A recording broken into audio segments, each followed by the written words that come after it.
Today on Blue 58, in many ways, the Packers' offensive line was the defining position group of their season. It included some of their biggest question marks, some of their biggest wins, and ultimately may have been responsible for their biggest loss.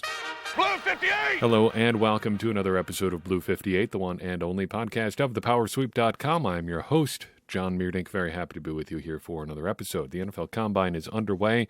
Hope you are enjoying the circus-like atmosphere of NFL coverage these days as we see guys who are fast, run fast, guys who are big, lift heavy things, and everybody just kind of speculate about, well, pretty much everything. In the meantime, we're going to talk about one of the biggest pieces of the Packers' 2021 season, their offensive line. Overall, I'm not sure how much more you can ask for from this group in 2021. They missed, for extended periods of time this season, David Bakhtiari, Josh Myers, Billy Turner, Elton Jenkins, and I'm sure I'm forgetting about somebody else. And as a unit, it never really looked like they were in over their heads. There are some issues you can criticize, sure. If you want to talk about deciding factors in the divisional round game, the offensive line, I think, is an under-discussed aspect there.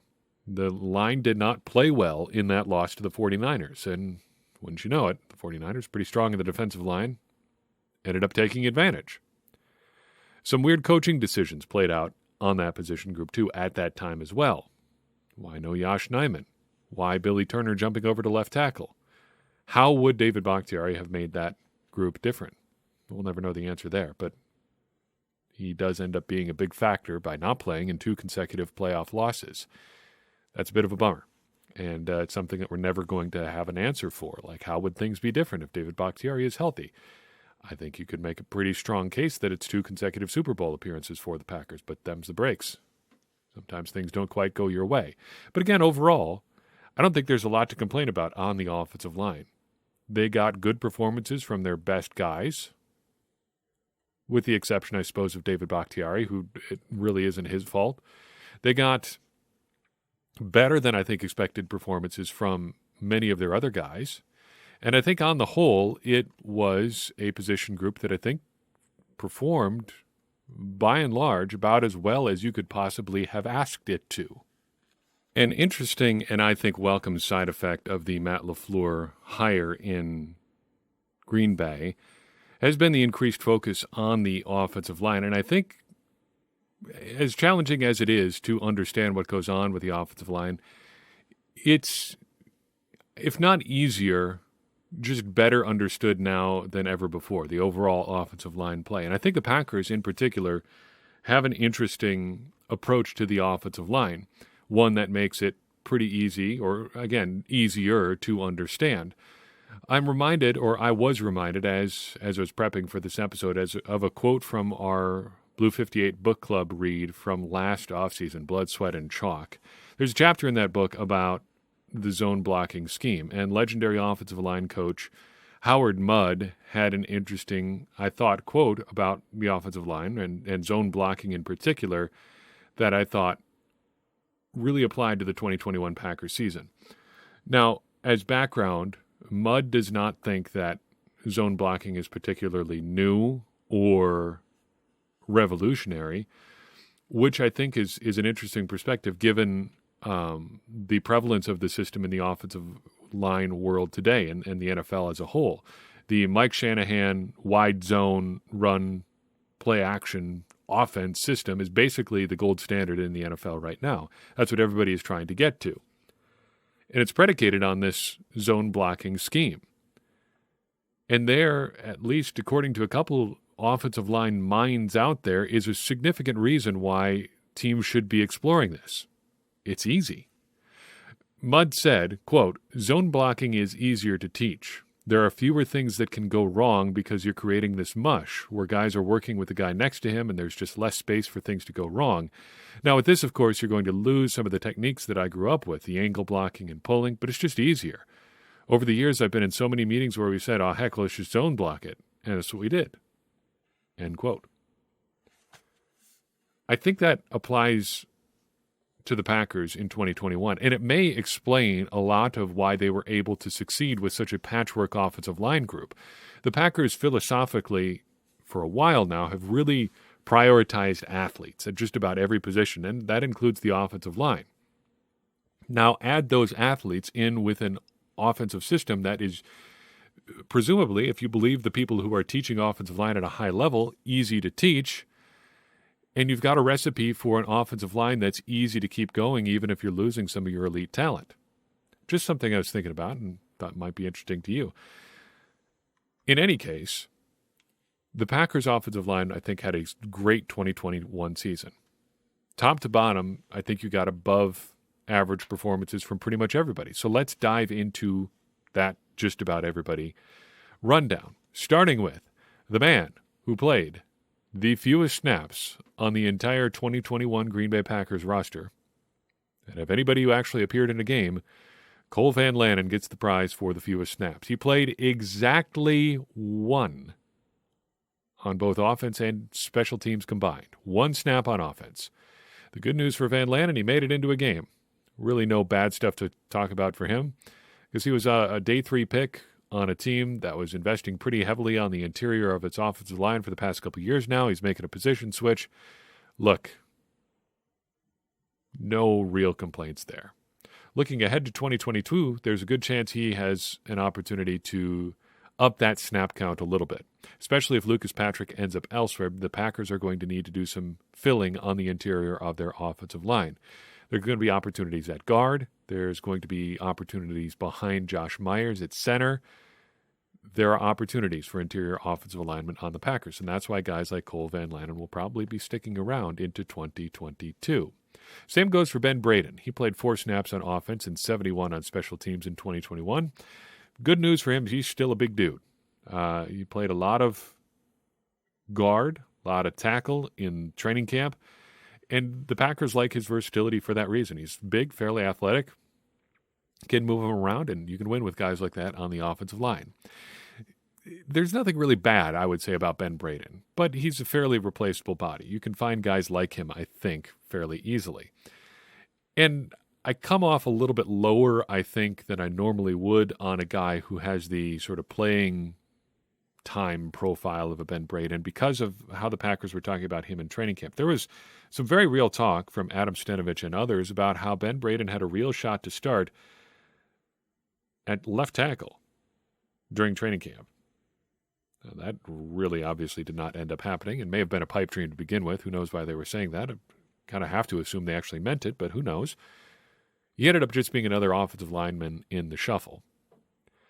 And if you're looking for a bottom line on Braden, it's hard to not come to a little bit of a negative conclusion because it's probably not a great sign that the Packers never really looked his way given all of the turnover on their offensive line and talking all training camp long about how he was a legit threat to start. Well, then they have needs, and Ben Braden is practically nowhere to be found. Okay, well,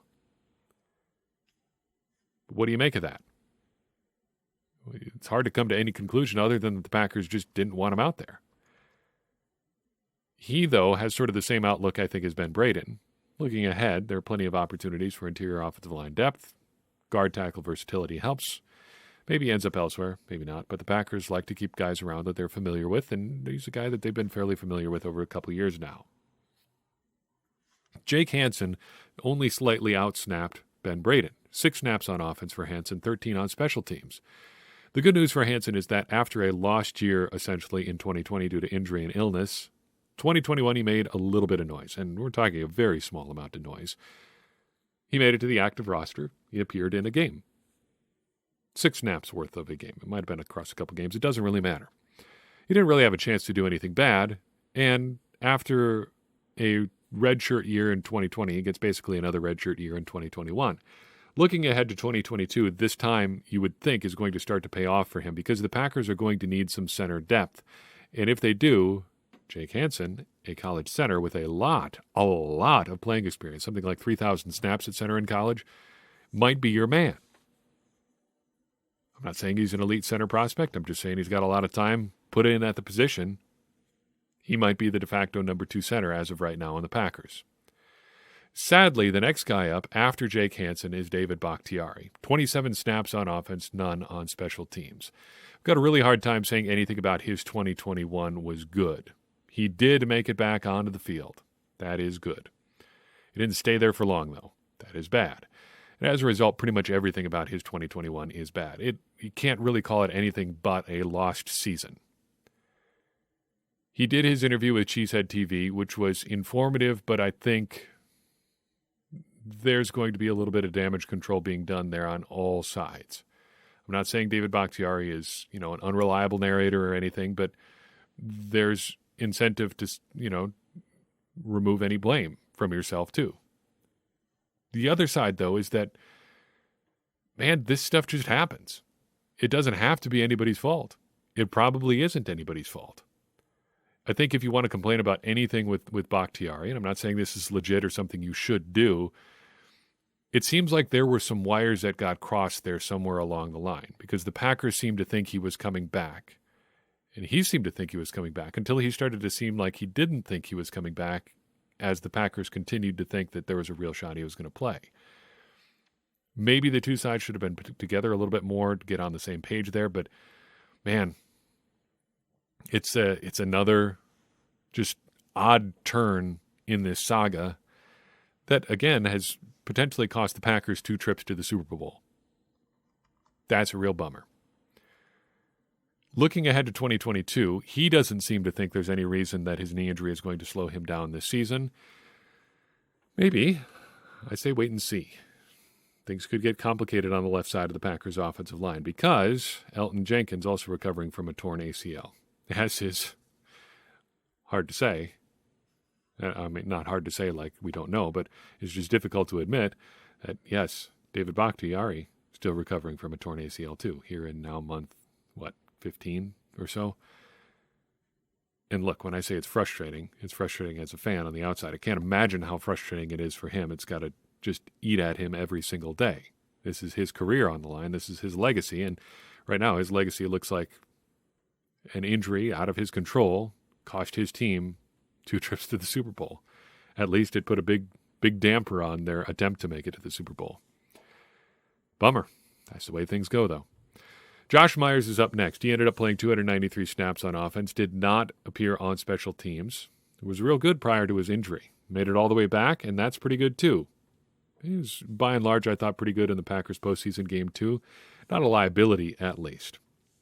The bad, of course, is that injuries wiped out most of his rookie season. And whenever the words bone infection come up, just, no thank you. I would rather not. And that was one of the things that Myers had to deal with. And again, would rather not if I could avoid that. The bottom line, though, is that he was real good. The Josh Myers, Creed Humphrey thing that we talked about a few episodes back is always going to be interesting, but it's more a curiosity than anything. Something I think we forget is that in something like the NFL, it's possible for, if not everyone to win, multiple people to win. And it's just possible that the Packers and Chiefs both got a center they really like. That happens. It's possible if the two guys switch spots that their seasons would have played out the exact same way. Like maybe Creed Humphrey gets hurt and he gets banged up and we don't get to see how good he is for the Packers, and maybe Josh Myers has a great season for the Chiefs as they go as far as they went in the playoffs. I don't even remember.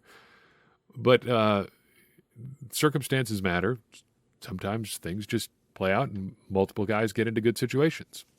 Speaking of good situations, Myers' future looks pretty bright in Green Bay, and I'm interested to see how his career goes, being that he's a bit of a different physical profile from offensive linemen, especially offensive linemen, interior offensive linemen, centers, than we usually see in Green Bay. Dennis Kelly comes up next in our count. 305 snaps on offense, just 21 on special teams. A nice stopgap at right tackle, I would say. Bad news, though, is he was only a nice stopgap, which made the ending of the 2021 season all the more puzzling. Given what we saw from Dennis Kelly down the stretch in 2021, I'm left a little bit puzzled.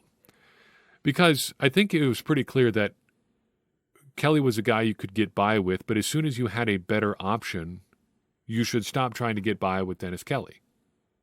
Solid player, yes. As soon as you've got a better option, you should go with that option. It was like Rick Wagner in 2020. Wagner was good, about as good as you could expect, I think. But if you had any other option, that's what you should have gone with. And that's what the Packers did too. The question heading into the divisional round is, why didn't the Packers try any other options? They had Billy Turner, but they wanted to start him at left tackle instead of Josh Nijman. I still don't understand the calculus there on Kelly relative to the other options the Packers had. I think you can criticize him for his play in the divisional round game, sure. He did not play well. Gave up a couple sacks, a couple really costly ones. But I also think he got put in a bad situation in that divisional round game. And that is not on him. You can criticize him for not playing well, and that's fair. But you also, I think, have to criticize the coaching staff for putting him out there. I should just pull the soundbite from an episode of The Office. I think it's Pam talking about Michael at one point. When she's like, at some point you have to ask who let the toddler get behind the wheel of the car. Is it really the toddler's fault if they crash the car? Something along those lines. You get what I'm trying to say. If you put somebody into a bad situation, you can blame them for the outcome of that situation, but who put them there? That's the real question I think you got to ask. And for all of Matt LaFleur's great work, I think, on putting guys in positions to succeed during his time in Green Bay, that is one example I think you can point to and say, okay, he did not really help Dennis Kelly there, and by extension help the Packers in that game. Kelly's not going to be in Green Bay in 2022 if they have any other options. A nice story, sure. A fun little social media thing when he came out dressed in David Bakhtiari's uniform right after arriving in Green Bay. But ultimately, that's all it's going to be, and probably a big reason the Packers look to draft an offensive lineman fairly early in this spring's draft. Elton Jenkins, our next man up here, 496 snaps on offense, 8 on special teams for Big E. We were witnessing, I'm pretty confident in saying, something special pre-injury for Elton Jenkins. A Pro Bowl level guard playing tackle at a Pro Bowl level. That's pretty rare. And it's really unfortunate for Jenkins that he didn't get to finish out that season and get recognized at the level that I think he probably should have been for his performance at left tackle. The knee injury derailed that story.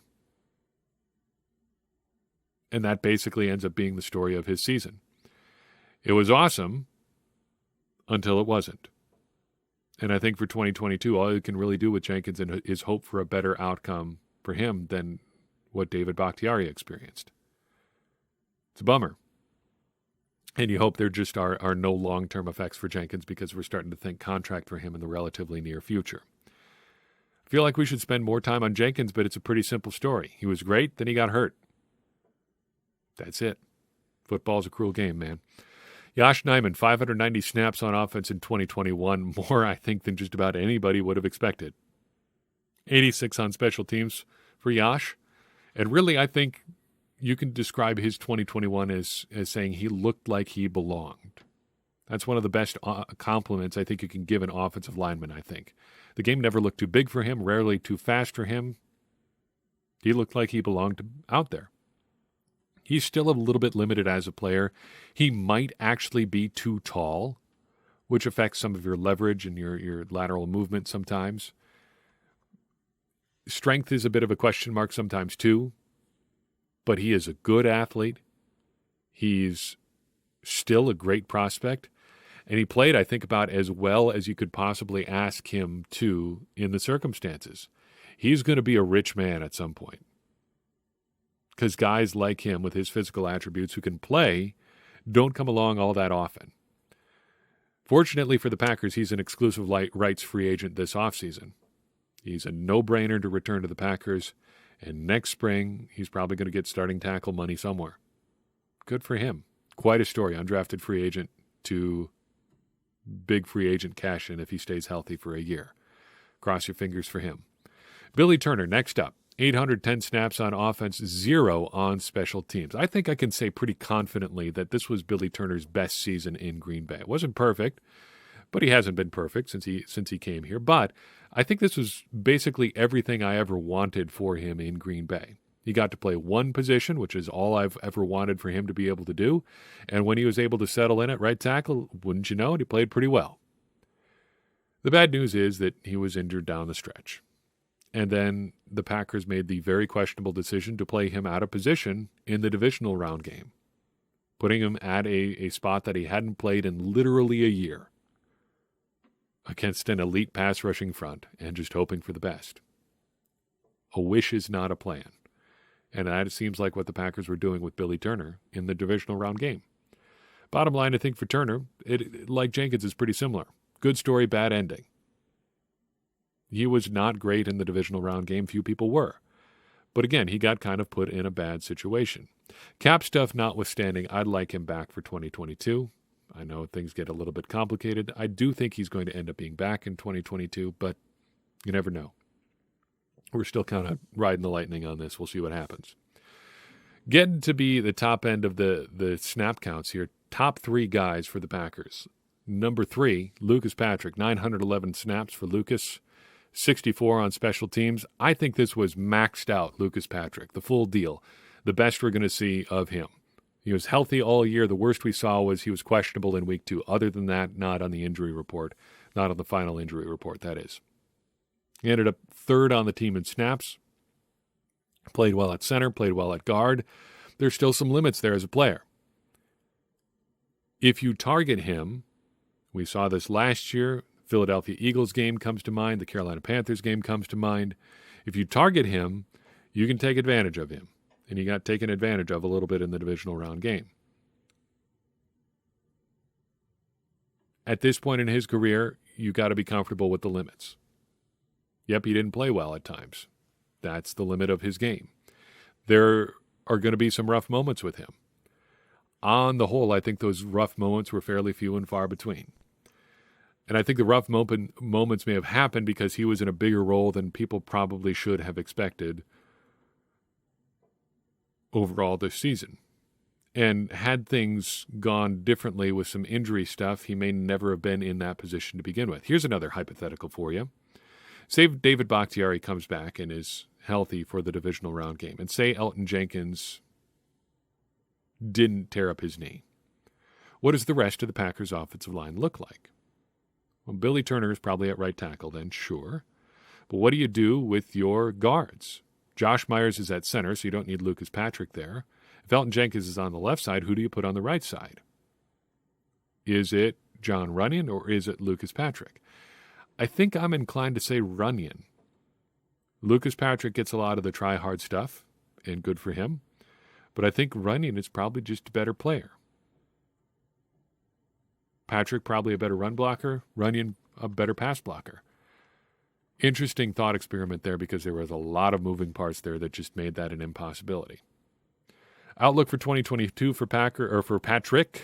He's a free agent heading into this offseason, and I think he's going to get overpaid by somebody. Overpaid here meaning more than the Packers can pay. He's just going to get a contract that makes it impossible for him to come back to Green Bay, and honestly, good for him. Former undrafted free agent, working his way up the ranks in Green Bay to becoming a key contributor on the offensive line. Hopefully someone else sees the value in that, and hopefully someone rewards him for that fairly richly. It's probably his last best shot to cash in. Hopefully he can do that. 2 more, and then that's the offensive line for 2021. John Runyon, the first of the 2. 1,053 snaps for Big John, 86 on special teams. He started 16 games for the Packers in 2021, tied for first among offensive linemen. He's a good but not great run blocker. Much better as a pass blocker than against the run. So if there's a hole in his game that you want to talk about, it's pushing people around in the run game. But overall, I think a really, really good second season for Runyon. Great draft value for the Packers, and I think still an ascending player. You should pencil him in as one of the Packers' 2 starting guards for 2022, I think. Maybe put it in pen, honestly, because there's really no other option who should be ahead of him. Even if you like Royce Newman a lot, he's probably going to be at the other spot. They'll probably leave Runyon on the left side and just have him take care of the left side at guard. Speaking of Royce Newman, he ends 2021 as the Packers player that logged the most playing time of anybody on the team. on offense or defense. If you're not counting special teams and some of the things there, sure. But Newman ends the season with 1,084 snaps on offense, the most snaps on that unit on the team. He earned himself a starting job. That is good, and you can't take that away from him. And you can argue, not even argue, point to some fairly empirical data that suggests he got better as the season went on. It was real rough at times early on. That cannot be denied. But 3 of his 5 best-graded games from Pro Football Focus came in the last month and a half of the season. He was getting better. Still, I think, too easily confused. If you follow some of the film grinders online, you can pretty regularly find him getting lost when teams ran stunts up front. The line that people I communicate with talk about is that if you cross his face, he will just follow the most recent thing that he saw, and that's a big no-no if you're an offensive lineman. But I think this was a good foundation to build on. He can take a step forward from that in 2022. If he's just a little bit more consistent, the Packers might have themselves a nice little prospect here, because he, too, is a pretty good athlete. He can add a lot of value to the Packers as a depth piece. I will remind you that looking back to his pre-draft process, he worked out for teams at tackle and at guard, where he ended up playing for the Packers, obviously, but also at center. He spent some time at center in the Senior Bowl, and I think you can't leave that out of the plans for the Packers in 2022. Like we've said, the Packers need some help at center. Maybe Royce Newman is an option there. Maybe they look to him to provide a little bit of depth there. He's done it before. Maybe not all that well, sure. But I don't think you can leave it out of the equation for Newman entirely. Just worth keeping in the back of your mind. That is the offensive line. And that's all I've got for you on this group. That's all I've got for you on this episode. I do appreciate you listening in. I appreciate all the time you've given me over this offseason so far, and I'm excited for what continues to come up here. We've got pre-draft stuff starting before too long. We've got our continued look back at the 2021 season, and I'm grateful that you've chosen to spend some of your offseason with us as well. That means a lot. If you enjoyed this episode, I'd encourage you to share it with someone else you think would enjoy it. That's going to help more people find the show and continue to help more people get involved in this conversation you and I are having about the Green Bay Packers. And that, in turn, is going to help all of us, me included, become smarter Packers fans. And as I always say, smarter Packers fans are better Packers fans, and better Packers fans are what we all want to be. I'm your host, John Meerdink. We will see you next time on Blue 50.